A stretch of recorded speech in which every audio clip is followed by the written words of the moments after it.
Okay, did this work? I feel like it's worked. Okay. I feel like it's worked. That was really stressful. Bear with me 1 second while I get a guitar. I snapped a string as well, literally. It was about to go, and I snapped a string.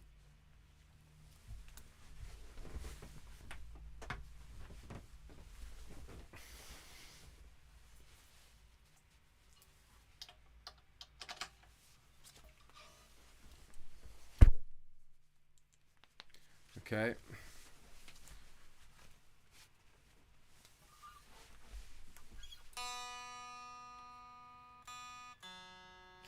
To be honest, I think trying to live stream on a Saturday night whilst we're in a lockdown is probably the worst time to do it.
Okay.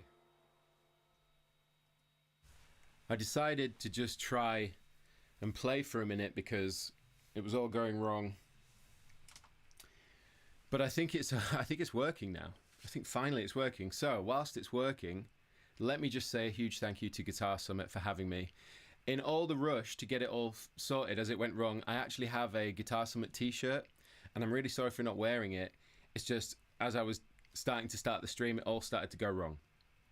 So yeah, basically I'm here now. Hello.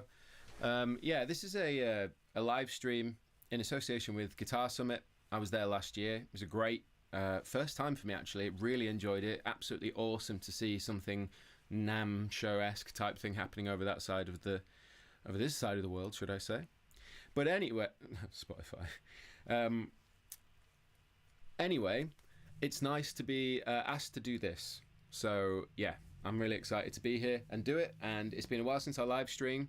Everything seems to have been working up until this point. So anyway, and the idea of this live stream was to do like a tone, like my approach to tone and stuff like that. And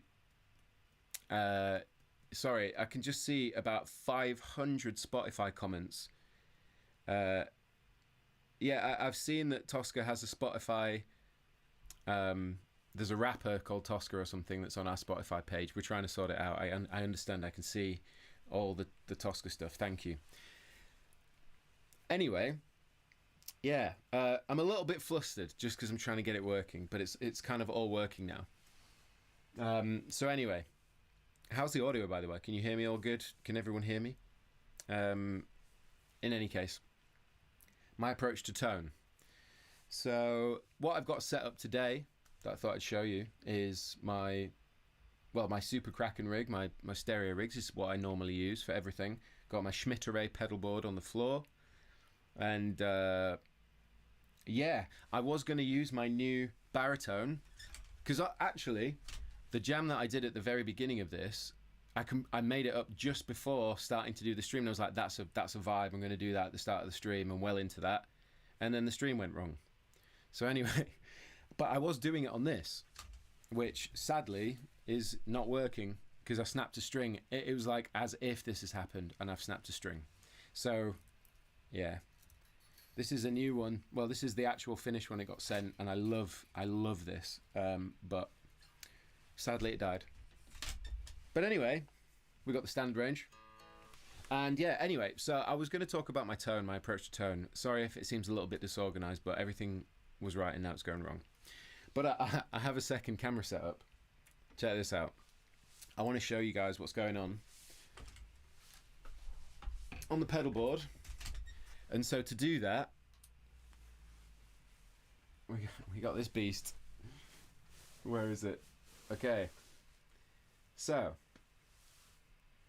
I've set up the pedal board here. You can see everything that's going on.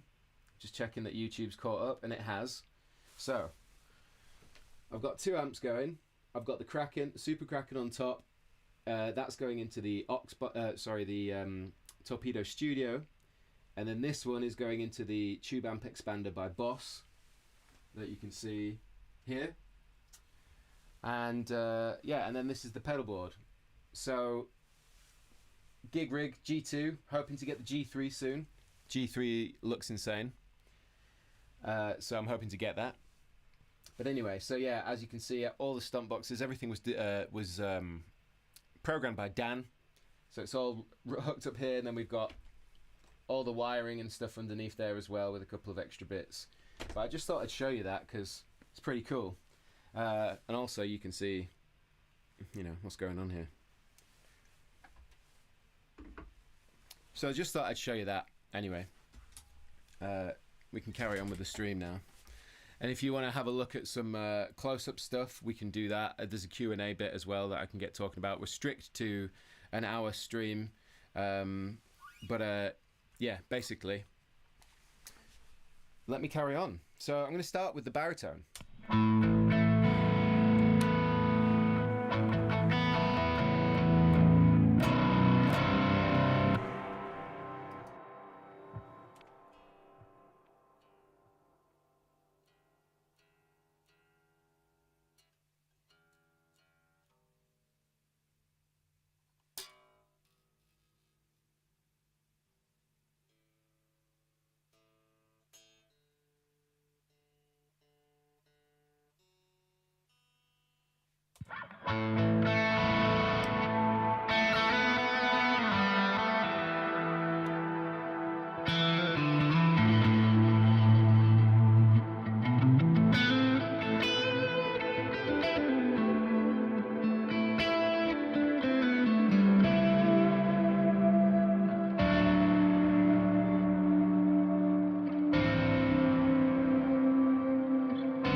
So that is like an ambient tone, slightly out of tune on the last note. You can hear ringing out forever.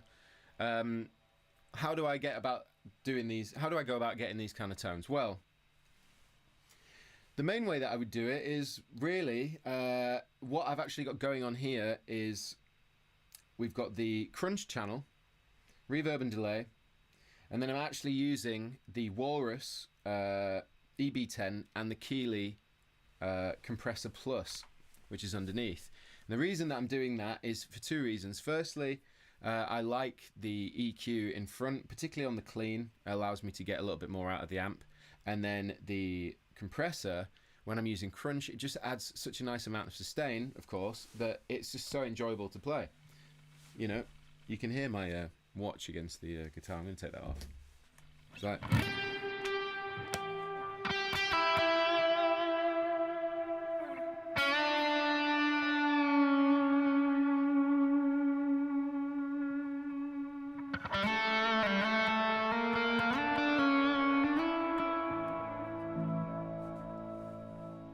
So you get so much sustain out of it, and you know, it's good for driving that kind of smooth lead sound.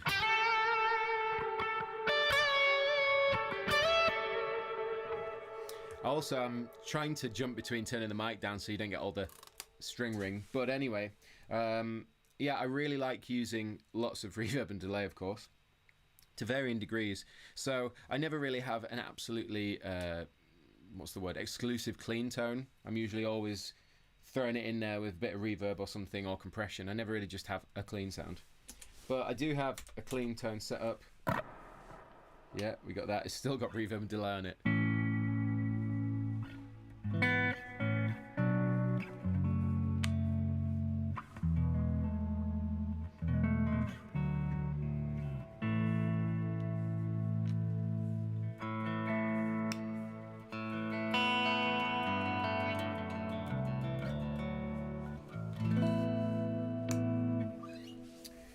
So, anyway,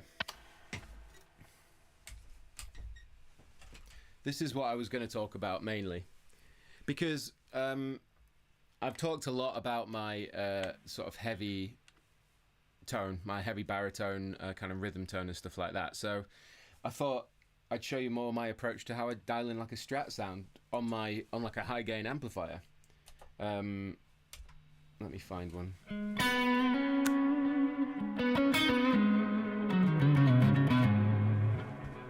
Just going to do a little bit of playing so you can hear it, and then we'll talk about it real quick.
kind of got carried away on that. You can hear all the trails. Listen to that. It's awesome. Also, I can't do a backflip sat down, but I would like to. And I did see a question about Archetype Rabea from Neural DSP. Obviously, they're flat out with quad cortex. You never know. Might happen in the future at some point. We'll see. But so I wanted to talk about the Strat tone. So I'm using a gain, and just so that you guys know, these are still the 63 veneer board set from Bare Knuckle Pickups. I really, really like these pickups. But how do I get this kind of sound? Really? So think less about this as a Victory amp, even though it's great, but think about it not as a Victory amp. It's kind of based on a British breakup sound. So we based it around the sort of JCM 900 tone. That was where I found it sat really nicely. Now, JCM amplifiers, Marshall amplifiers, JCM 900 particularly had more gain than the 800. It was more compressed, but it had something about it that really, really liked for the British crunch. And me and Pete were talking about this yesterday, actually, because he's just got a crack and he's trying it with the telly and loves the first channel for the same reason. It's really good with vintage sort of output single coil sounds. So basically, my approach to, I'd say, this kind of Strat tone is to get an old school kind of Marshall amp, like a, well, I say old school, not a high gain Marshall amp, like a reasonably gainy Marshall amp, I suppose. And it's really about just adding a compressor in front, neck pickup. You could put EQ in front if you wanted to take out a little bit of the shrill top end, but actually a compressor tends to smooth things out quite nicely as well. But yeah, that's basically it. That's how I'm getting that sort of...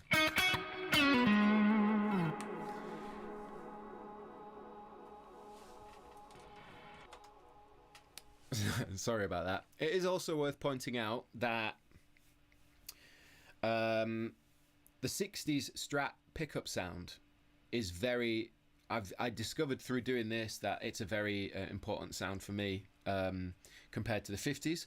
This is a 50s Strat. I've still got the Josephinas and they're really nice, but it's a little more polite sounding. With the 60s sound, there's more glass to it.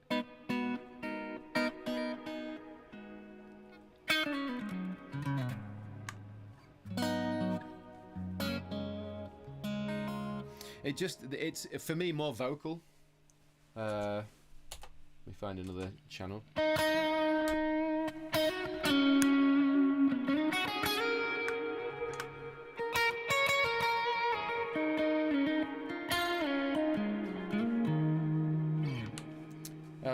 So 60s pickups for a Strat is definitely where I'm at, and these like 63 veneer boards, so early 60s I would say.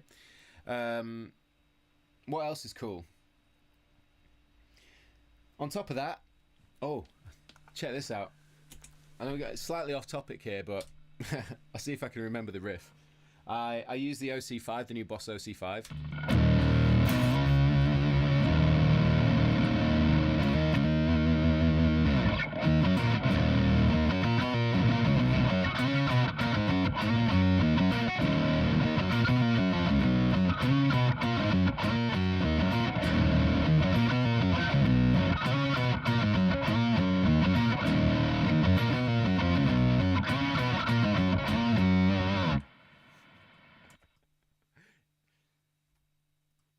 So I was messing around earlier with the octave and stumbled across that sound and was like, I'm well into that. It's totally the sound. But anyway, oh, sorry. This is kind of weird because I'm not hearing through my speakers. I've got in-ears in, so I'm hearing almost the same as what you guys are hearing. I also just want to quickly shout out the Roland VR1 HD streaming mixer, which is how you're seeing the cameras, and I can switch between the two. So, you know, I can flip over to this one and be like, hey, what's going on? And then switch back, and that's really cool. So I just want to point it out because I think it's one of the best streaming products that I can do this, and it's like watching a YouTube video. But anyway, let me answer some of your questions, because I've realized that because of the technical difficulties at the beginning of this stream, I've been told I have to keep it to 7 o'clock, 7:15 to end this. So we've got roughly about half an hour going. So I don't want it to, I want to answer some questions. That riff was a CKY 96 Quite Bitter Beings. So So anyway, yeah, feel free to answer a couple of questions about tone and just generally what's going on. So yeah, archetype beer when I honestly can't say. Ask Neural DSP. I don't even. Who knows if it's even a thing.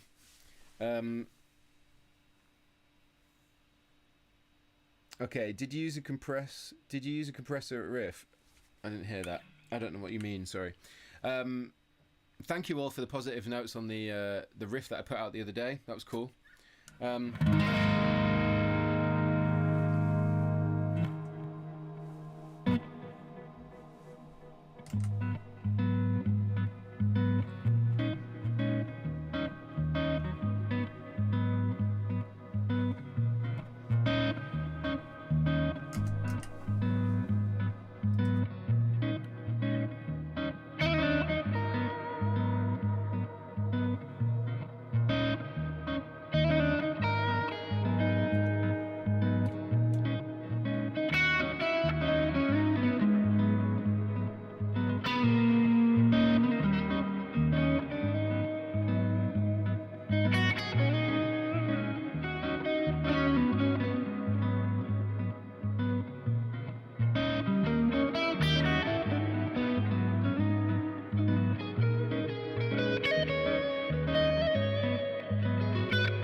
I was just getting carried away a little bit there.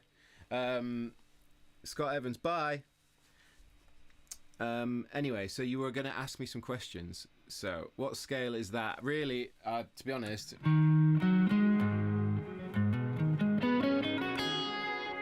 it's just pentatonic. But on the change,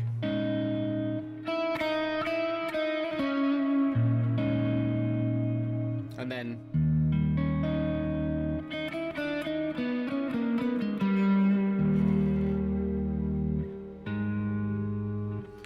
so in terms of a scale, to be honest, my theory is so bad, but you could use the natural minor, that's the harmonic minor, you could use that on that turnaround. Do you know what I mean? So you could get that.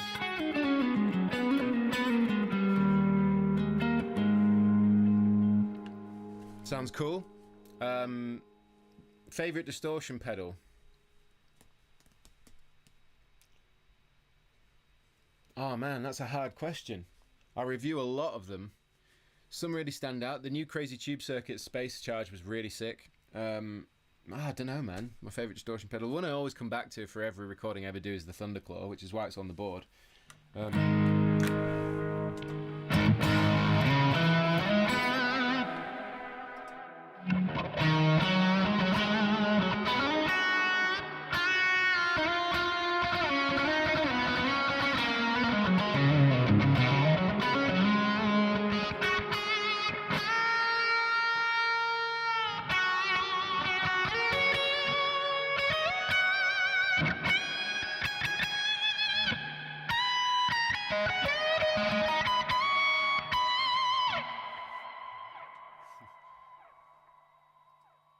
I swear everything sounds more epic because I've got in-ears in, so I'm hearing that true stereo vibe going on.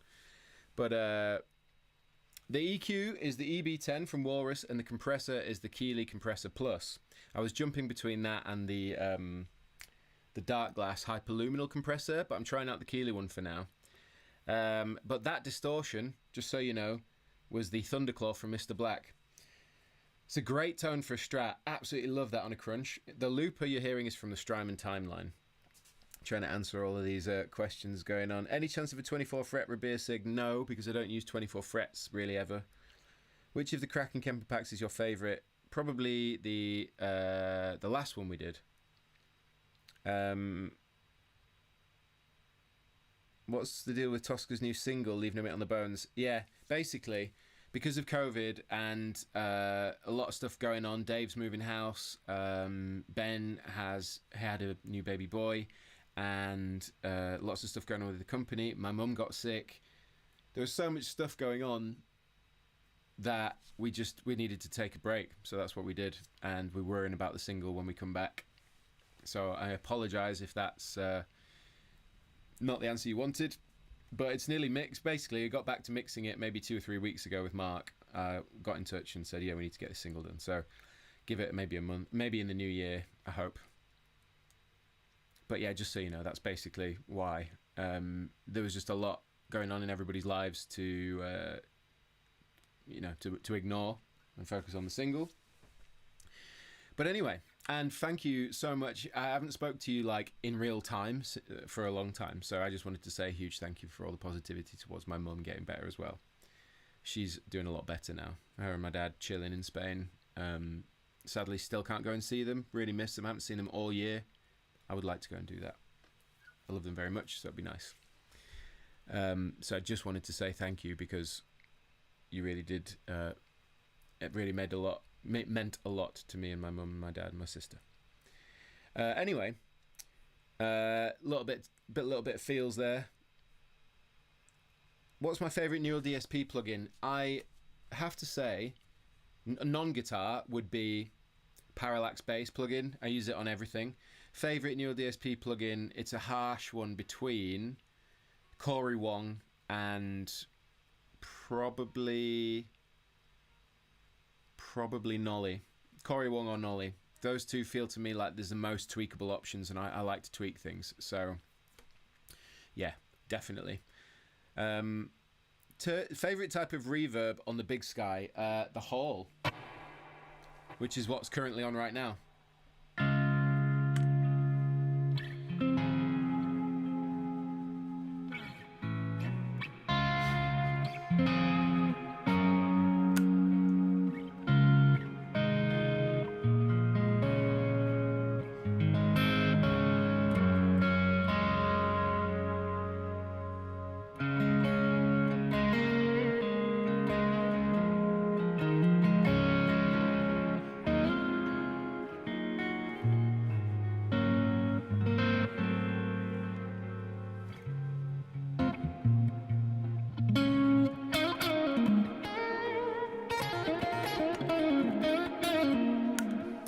I really like this lick. You've probably heard it a lot. A lot of blues guitarists do this one, but you do.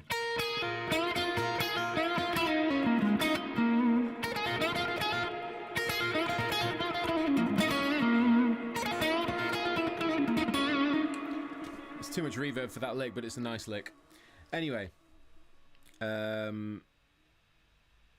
Yeah, so this is great. There are so many people watching. Thank you so much. And again, thank you to the Guitar Summit for having me.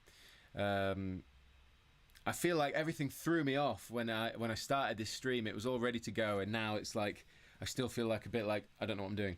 But I figure the best thing to do in those situations is just to play, right? So I'll carry on playing.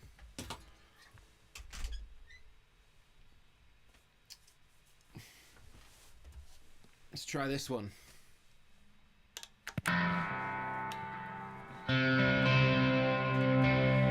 Let's just give it a quick tune.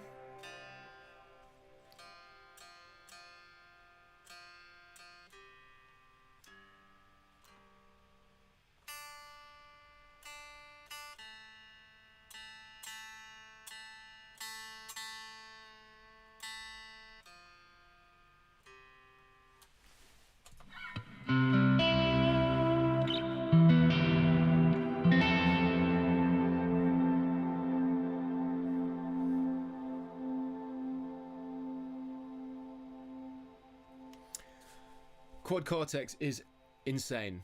Just going to say that. I can't talk about it too much because it's not out yet. But of course, I got sent one because obviously very good friends with them. And Dan, one of my best mates, is their chief of marketing. So it was really nice to to get sent one over to check out ahead of... I felt like the guys that all got the PS5s before PS5s came out. I was like, got the secret. And it's actually sat right next to me, but I can't show you what it sounds like or talk about it or anything like that. But I've been shooting... See, that's the foot switch for it now. I've been shooting videos on it all day. And now we're doing this. And I have to say, it's fantastic. The capture on it is mind-blowing. But we'll get into that a little bit later. Wow.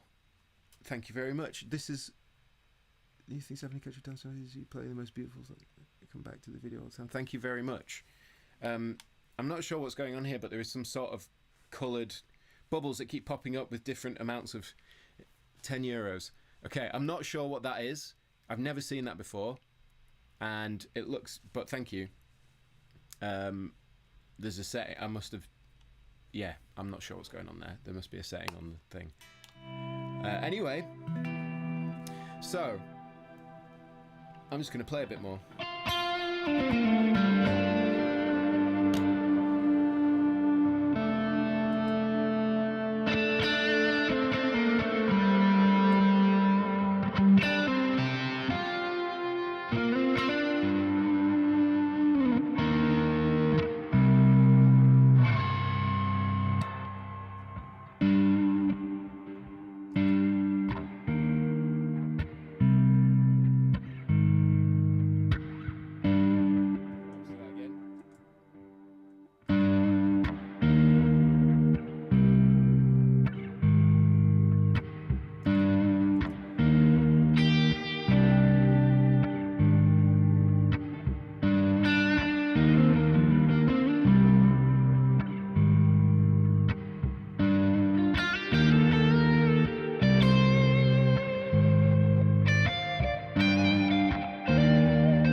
Happened here? The chat locked up. Okay. So we're back. Let me answer some more questions.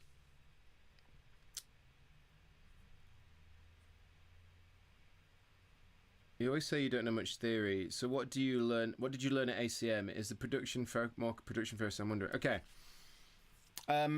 So at ACM, I learned, the most important things I learned was to start identifying chords.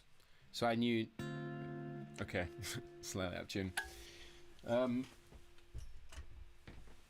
Started to identify different chords, like I was playing chords, but it was a point where I could go, right, I now know what that is, like a -7, -7, you know, major 7, 13, 11, and it was to learn to hear the way it sounds. So that was really, really helpful to hear that kind of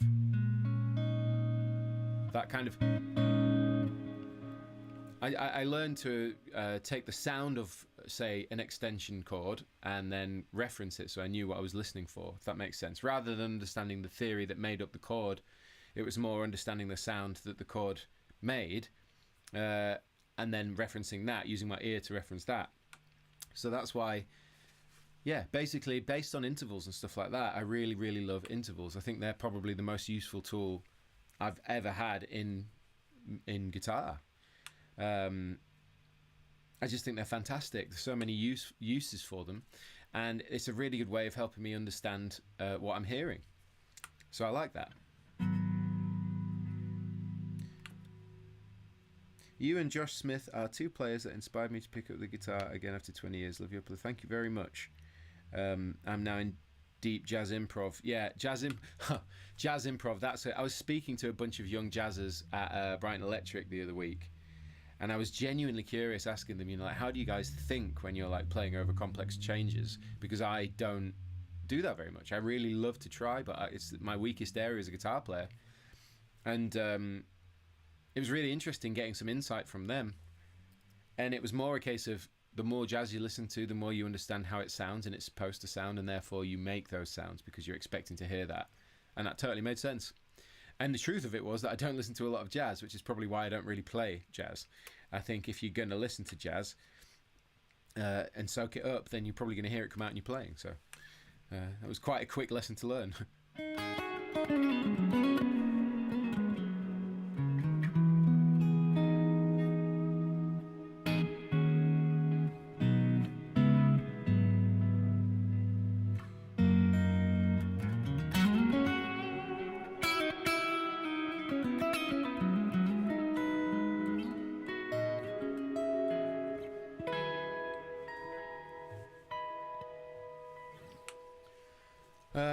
Okay, let's answer some more questions for you. I'm more than happy to just keep playing, but I figured that the whole point of a live stream is to interact with you guys and not just play guitar at you. I haven't tried the Spirit Nano series. How to not make ear training boring. I don't think ear training's boring. Really, it was a case of like thinking of theme tunes that we knew that were fun. You know, like you know, that being Superman, and it's a perfect fifth with the octave in there, which I really liked. And it was learning loads of different stuff. Like I learned to understand the tritone sound from The Simpsons. That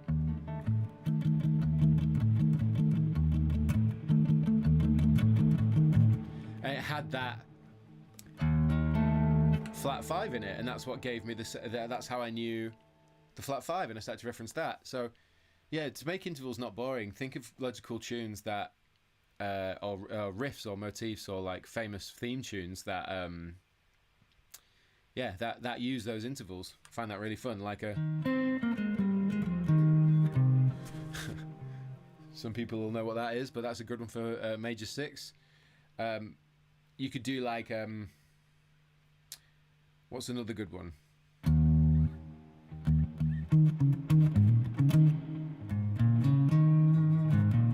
Yeah, you got fourth, fifth, seventh, and octave.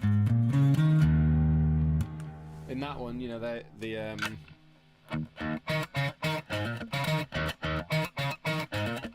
so you get, it's easy there. You got root, octave, and then minor seventh, then fourth, fifth, minor seventh.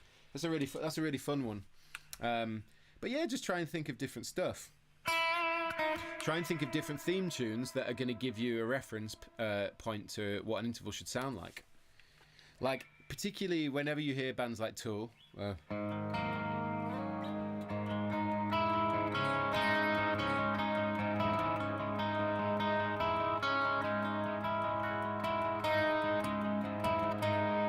It's all minor sixth and perfect fifth.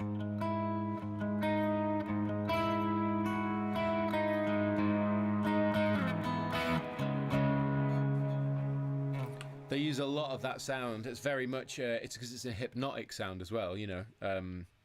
I find that, you know, you can get really deep into the whole, like...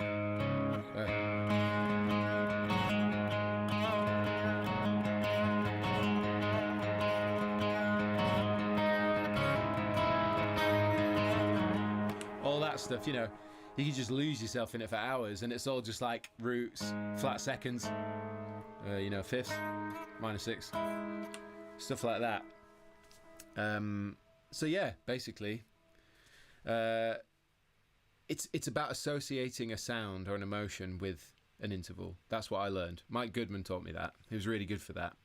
You know, like talking about things like the powerful sound of a perfect fifth. It's a very powerful sort of sound. You know, major, it's happy. minor third. That was a major third. Minor third sounds sad. You know, it's learning these sounds. Like, for example, minor seventh wants to resolve, but it's got a cool sound about it. And then even worse is one that really wants to resolve, and that's that major seven.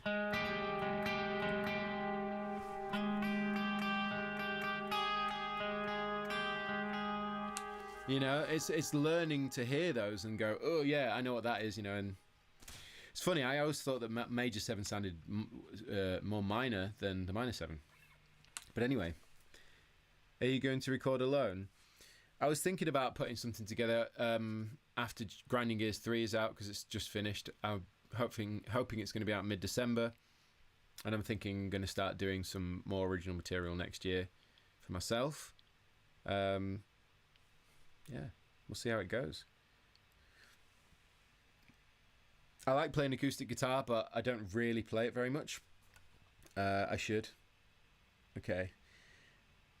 Yeah, so I'll answer the streaming setup one more time with my extra camera. Okay. So this is the VR1 HD. This is how I stream everything. So basically, you can choose between 3 different cameras, and you've got microphone levels. I'm just sending a headphone out of my interface into this, and that's how you're hearing what you're hearing. So basically, what I normally hear out of my studio monitors, you can hear out of this. This thing is incredible. And then really, that's it. You plug all your cameras into that, and yeah, it works. You use OBS to stream. Obviously, it wasn't working at first today, it was being a troll. But now it works, so I'm glad. Anyway, I'm going to play some more for you. Going to play a little bit, and then apparently I have to wrap it up at 7:15, so...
That was that was the high gain tone with the Thunderclaw in. I may as well give you some heavy riffage just to finish it off, because I've been playing mainly chilled.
And this has got the this is not with the focus in. If I throw the focus in, so no, all my heavy sound is just from my amp. I never use any pedals for my heavy tone.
Okay, it's 7:15. I've been told I have to stop now.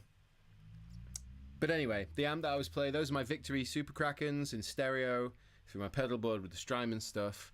I was meant to talk to you about my approach tone, and I didn't really do that, so I apologise. Instead, what I did was get flustered because my streaming setup didn't quite work out, and then on top of that, I ended up just playing loads of guitar at you and chatting to you a little bit. An hour can go very quickly. But anyway, I just wanted to say a huge thank you to Guitar Summit for having me, and thank you all for tuning in. And it looks like I've got some setting turned on that I didn't know was turned on the YouTube thing, which seems to be some sort of support thing. I'm not quite sure, and I can see it keeps popping up on there, and I just want to say a huge thank you.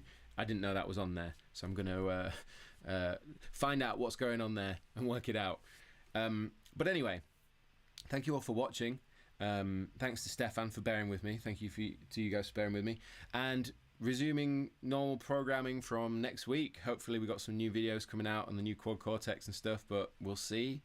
But yeah, I should maybe do some more live streams. If you want to see more live streams where we just hang out, chat some tones, all that kind of stuff, then please put it in the comments section. I want to know if you think this is actually fun to do, because I can never tell. But thank you very much for watching. The comments are going mental. Thank you very much. I have been Rabea, and I will see you all very soon.